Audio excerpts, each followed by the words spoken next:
Morning students, how are you? कैसे हो सब लोग? Will be fine.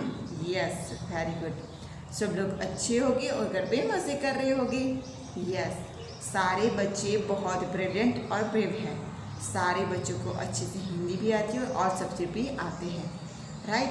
अब हमारी एग्ज़ाम आ रही है 25 मार्क्स वाली। आज तो हम उसका सोच रहे थोड़ा बहुत हम रिवीजन कर लें, राइट। यस, तो रिवीजन में हम देखते हैं आपको ओपन करनी है आज टेक्स्ट बुक्स में। टेक्निकली आपकी टेक्स्ट बुक्स चैप्टर नंबर के लिए खोलनी है आज हमें, और उसकी थोड़ी सी आज रीडिंग करनी है, ठीक है। Yes, page number 23, chapter number 5, एक बूंद। यस, चैप्टर नंबर 5, एक बूंद, पेज नंबर 23। यस, ये कविता हमने पहले रीड कर चुके हैं, मैं समझा भी आपको चुकी हूँ, इसलिए अभी वापस से इसलिए समझा रही हूँ जिसको आपको पता चल जाए। आज ये लेक्चर में हम उसका स्वाध्याय भी थोड़ी रीडिंग करेंगे और साथ साथ में हम उसका एक्सप्लेन भी करेंगे, राइट। तो सारे बच्चों को ओनली फॉर यही आपको रिवीजन करना है, ठीक है, ओके। यस, तो गुड। तो चलो अब हम स्टार्ट करते हैं। पहला है, जो निकलकर बादलों की गोद से थी अभी एक बूंद, कुछ आगे बढ़ी सोचने फिर यही जी में लगी, आह क्यों घर छोड़कर मैं आ गई। क्या कहते हैं? वो कहते हैं, क्या कहना चाहते कि एक बूंद थी, वो बादलों से छूटकर आई और वो बोली कि क्यों मैं ये बादल को छोड़कर, क्यों मैं अपनी माँ को छोड़कर यहाँ ज़मीन पर आई।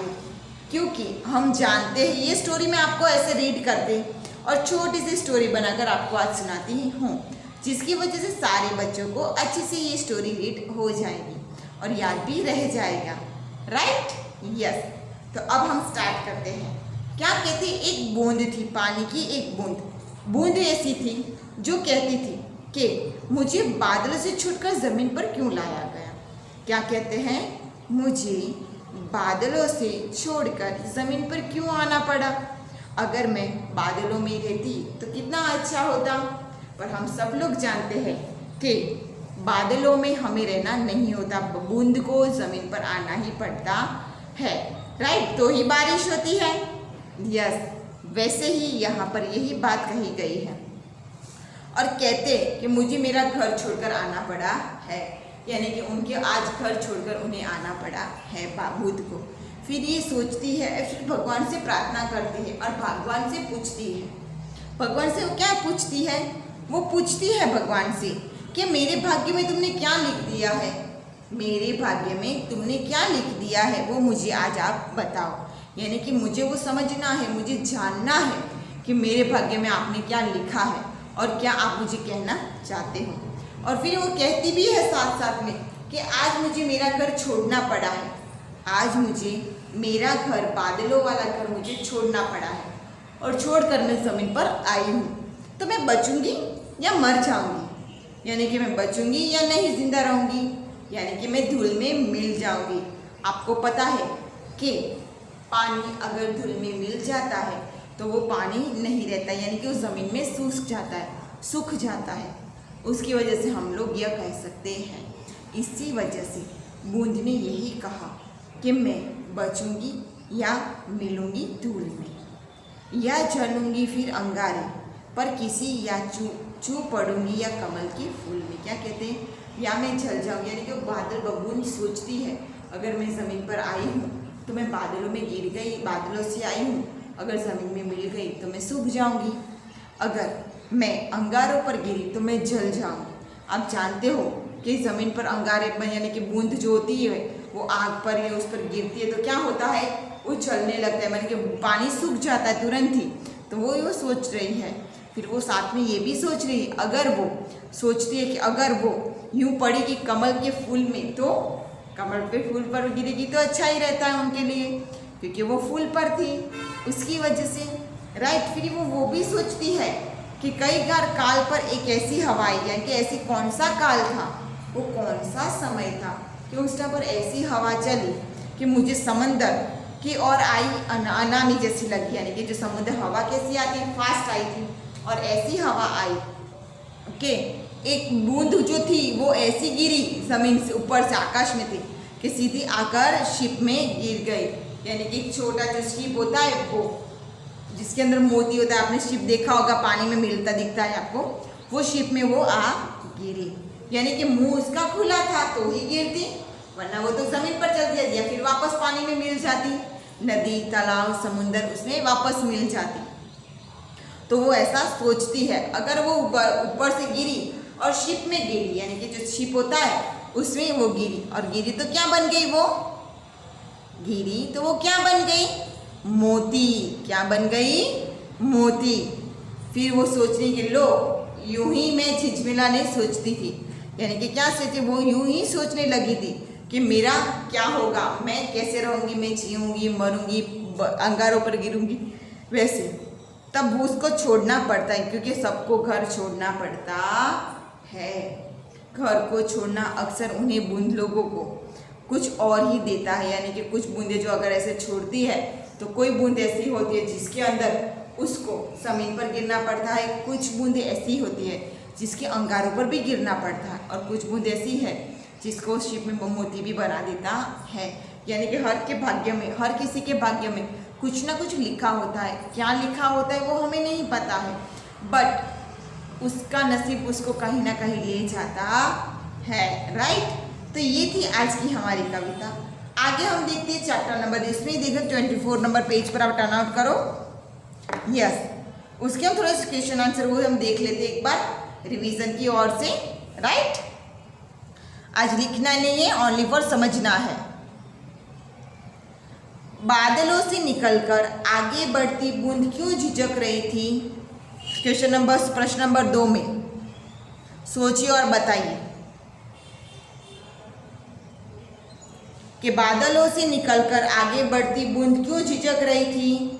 क्योंकि वो डर रही थी कि अगर मैं ज़मीन पर गिरूंगी या अंगारों पर गिरूंगी या मैं कहीं और गिरूंगी, मेरा क्या होगा, मैं कैसे जीऊंगी, मैं जीऊंगी या भी नहीं।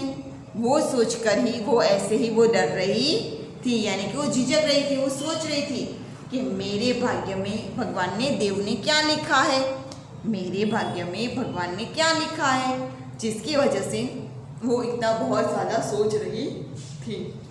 अंत में बूंद का क्या हुआ, सारे बच्चे जानते हैं। कौन बताएगा कि बूंद का अंत में क्या हुआ था? लास्ट में वो इतना सोच रही थी तो यस, वो शिप में गिरी और मोती बन गई, क्योंकि उसके भाग्य में क्या लिखा था, मोती बनना लिखा था। क्या लिखा था, मोती बनना। उसकी वजह से वो मोती बन गई। अगर उसके भाग्य में लिखा होता कि उसके अंगारों पर गिरना है तो वो जल जाती। अगर उसको अंगारों पर लिखा होता कि उसको अंगारों पर गिरना है तो क्या होता, वो जल जाती। जल जाने की वजह से क्या होता, उसका अस्तित्व नहीं रहता। यस, तो वही वो सोच रही थी कि उसका भाग्य उसने कहाँ ले गया, शिप के मुंह में ले गया। यानी कि वो शिप खुला हुआ था और उसके अंदर वो गिरी और बूंद गिरने की वो मोती बन गई। Right, yes. अब आप उसके नीचे वाला क्वेश्चन देखिए, दिए गए शब्दों के अनुरूप पर्यायवाची शब्दों में गोल कीजिए। आप जानते हैं, आपको आते हैं सारे लोग बच्चों को कि पर्याय शब्द होते हैं। जैसे हम देखते हैं, चलो यहाँ पर एक आंसर में देखती हूँ, बादल। राइट, तो बादल में लिखा है मेष, जलद और व्योम। क्या लिखा है, जो बादल में होता है मेघ, जलद और व्योम। तो आप जानते हो कि बादल को और कौन सा नाम दिया गया है, तो बादल को एक व्योम कहा जाता है। क्या कहा जाता है, व्योम। तो हम व्योम पर अंडरलाइनिंग करेंगे, इनके राउंड करेंगे। राइट, अब वैसा है दूसरा वाला, निशा, सॉरी भाग्य लिख दीजिए। चलो, क्या लिखा है, भाग्य। तो जीवन, किस्मत,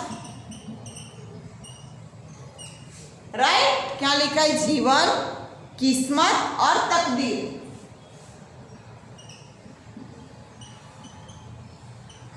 राइट, जीवन, किस्मत और तकदीर। तो अब देखो, भाग्य को और क्या कहा जाता है? जीवन कहा जाता है? नहीं। किस्मत? नहीं। यस, किस्मत। क्या? और दूसरा वाला है तकदीर। तो भाग्य को क्या कहा जाता है? किस्मत कहा जाता है? तकदीर कहा जाता है या जीवन? भाग्य यानी कि हमारा नसीब होता है। क्या होता है? हमारे जीवन में जो लिखा है, हमारे जो जीवन में के भाग्य में लिखा है वही होगा। तो आएगा जीवन। राइट। तो हमें ऐसे जीवन पर गोल करना है। ऐसे दूसरे दो वर्ड से जो देखिए आप लोग, निशा। तो निशा के लिखा है समय, रात और रात्रि। राइट। तो उसमें आएगा समय। क्या आएगा? समय। क्या कि निशा को क्या कहा जाता है? समय। समय आता है।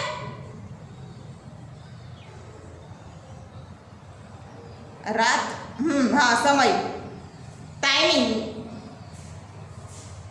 फिर है कमल, जलद, राजीव और सजीव। पर्याय शब्द, यस, तो उसको कहा जाता है सजीव। राइट। तो उसको कहा जाता है सजीव। वैसे ही आप देखो क्वेश्चन नंबर 2 में वर्तमान, भूतकाल और भविष्य। वर्तमान किसे कहते हैं? कि जो अभी चल रहा है, जो समय अभी चल रहा है उसे हम कहते हैं वर्तमान। जिसके पीछे है लगेगा, मैं खाना खा रही हूँ, मैं पानी पी रही हूँ, मैं पढ़ाई कर रही हूँ, मैं अपने जीवन में पढ़ाई के अलावा खेलने नहीं जाती हूँ। राइट। तो खेलने नहीं जाती हूँ तो क्या होता है वो, यानी कि मैं नहीं जाती हूँ, कंफर्म है कि वो उसकी पढ़ाई के अलावा खेलने के लिए भी वो नहीं जाती है। तो हम यह कह सकते हैं। तो ये वर्तमान हुआ। अब है भूतकाल, बीती हुई बातें, जो बीत चुका है।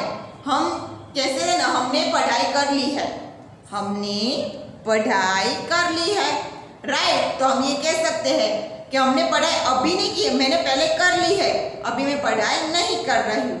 राइट। तो उसको बोलते हैं हम भूतकाल। फिर कौन सा दूसरा सेंटेंस बनेगा? मैंने खेल लिया है या मैंने खाना खा लिया है। तो खाना खा लिया है, अभी वो खाना खा रही है? बिल्कुल नहीं, उसने वो पहले ही खाना खा लिया है। तो हम यह कह सकते हैं कि उसने खाना खा लिया है। राइट। फिर तीसरा है भविष्यकाल। भविष्य यानी कि फ्यूचर। तो उसका जो आने वाला वक्त है, जो अभी आया नहीं है। मैं डॉक्टर बनना चाहती हूँ, मैं डॉक्टर बनना चाहती हूँ, मैं बनना चाहती हूँ, मैं अभी बनी नहीं हूँ, बनूंगी, मैं डॉक्टर बनूंगी, अभी मैं बनी नहीं हूँ। तो मैं भविष्य में बनने वाली हूँ, अभी तो मैं स्टडी कर रही हूँ, तो मैं बड़ी होकर बन सकती हूँ। तो हम यह कह सकते हैं कि मैं डॉक्टर बनूंगी। राइट। वैसे ही हम यह भी कह सकते हैं कि मैं आगे चलकर मम्मी पापा को हमेशा हेल्पफुल रहूँगी, या मैं जॉब करूँगी, मैं आगे स्टडी करूँगी, या मैं कुछ ना कुछ बनूँगी। यानी कि जो भविष्य में बनने वाली बातें हैं, मैंने खाना खा लूँगी, मैं बाद में खाना खा लूँगी, बाद में खाऊँगी, अभी उसने खाया नहीं, पहले खाया नहीं, वो खा लेगी। यानी कि हम कह सकते हैं कि वो बाद में खाना खा लेगी। ऐसे ही वो पूरे बोलते, उसको बोलते हैं भविष्यकाल। जो बीतने वाला, बीत चुका है, उसको बोलते हैं भूतकाल। जो अभी है, अभी हम जो कर रहे हैं वर्कआउट, उसको बोलते हैं वर्तमान। और जो हम करने वाले हैं पर अभी हमने किया नहीं है, बट हम करेंगे, बाद में करेंगे, बट करेंगे, तो उसको बोलते हैं भविष्य, यानी कि फ्यूचर में हम करेंगे। राइट। फिर देखो, आप देख रहे हो, एक लिखा है नीचे, मैं बचूंगी या मिलूंगी धूल में। अभी वो बची, अभी वो गिरी नहीं गिरी, वो गिरने वाली है, बट वो सोच रही है ऐसा, इसलिए उसको कहते हैं हम भविष्य काल। उससे हम कहते हैं भविष्य काल। एक सुंदर शिप का मुंह खुला था। खुला था मतलब वो पहले से ही खुला हुआ था, तो हम उसको कहते हैं भूतकाल, पहले से ही खुला था, अभी उसने खोला नहीं था। तो हम यह कह सकते हैं कि उसने पहले से ही मुंह खुला हुआ था। राइट। फिर तीसरा वाला है, एक बूंद अपने भाग्य के बारे में सोच रही थी। एक बूंद अपने भाग्य में सोच रही थी। क्या सोच रही थी? भाग्य के बारे में सोच रही थी। मतलब सोचना वो क्या होता है? भविष्य के बारे में सोचना होता है। राइट। या बोल सकती कि फ्यूचर, वर्तमान में सोच रही थी। अब भी मैं बोलूं कि मैं पढ़ाई के बारे में सोच रही, या मैं अभी कुछ स्टडी के बारे में या कुछ बच्चों के बारे में मैं कुछ सोच रही हूँ, तो मैं अभी फिलहाल सोच रही हूँ, पर मैं जो करना चाहती हूँ, जो मेरी सोच में है जो बात, वो मैं जो करना चाहती हूँ वो भविष्य में मैं करना चाहती हूँ, या थोड़ी देर के बाद करना चाहती हूँ, तो हम वो कह सकते। तो अभी जो फिलहाल जो मैं कर रही हूँ वो सोचने वाला काम कर रही हूँ। अभी मैं जो कर रही हूँ वो सोचने वाला काम है, तो उसको बोलते वर्तमान काल। क्या बोलते हैं उसको? वर्तमान काल। राइट। तो सारे बच्चों को ये सेंटेंस पता चले, वर्तमान, भविष्य और फ्यूचर के बारे में। राइट। तो सारे बच्चों को ये स्टडी और ये कविता अच्छे से रीड करनी है। और आपको आज के होमवर्क के अंदर मैं होमवर्क कर देती हूँ, यहाँ पर नोट डाउन।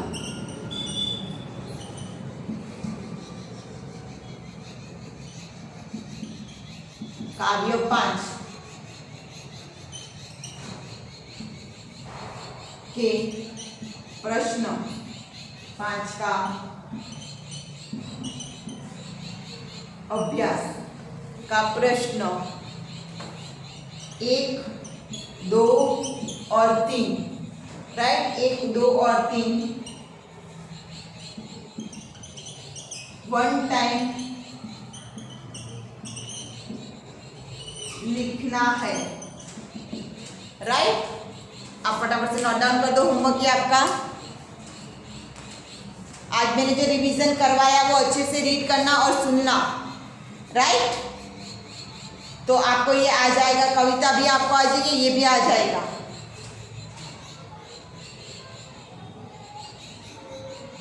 ओके। यस। सारे बच्चों को ये अच्छे से होमवर्क आपने लिख लिया होगा। आपको ये होमवर्क अच्छे से रीड करना है और लिखना भी है। ठीक है। और नेक्स्ट लेक्चर में मैं इसका आपको रिवीजन का लिंक भेजूंगी, वो आपको लिखनी होगी। आज के लिए मैंने एक्सप्लेन करवाया है। नेक्स्ट लेक्चर में मैं आपको इसका रीडिंग भी और लिखने की भी प्रैक्टिस करवा दूंगी। ठीक है। ओके। यस। तब तक लिए goodbye and have a nice day. अच्छे से ना पढ़ाई में ध्यान देना और स्टडी करना, लाइव लेक्चर अटेंड करना और होमवर्क कंपलसरी करना, और रेगुलर नोटबुक्स भी ऐसे कंप्लीटेड करते रहना। ठीक है। क्योंकि नोटबुक्स कंप्लीट होने की वजह से हम लोगों को पढ़ाई करने में आसानी रहती है, यानी कि स्टडी हम जल्दी से कर पाते हैं, और लाइव लेक्चर अटेंड करने से हमारी कोई भी प्रॉब्लम होती है वो सॉल्व हो जाती है। Right. Okay. Yes. Goodbye and have a nice day.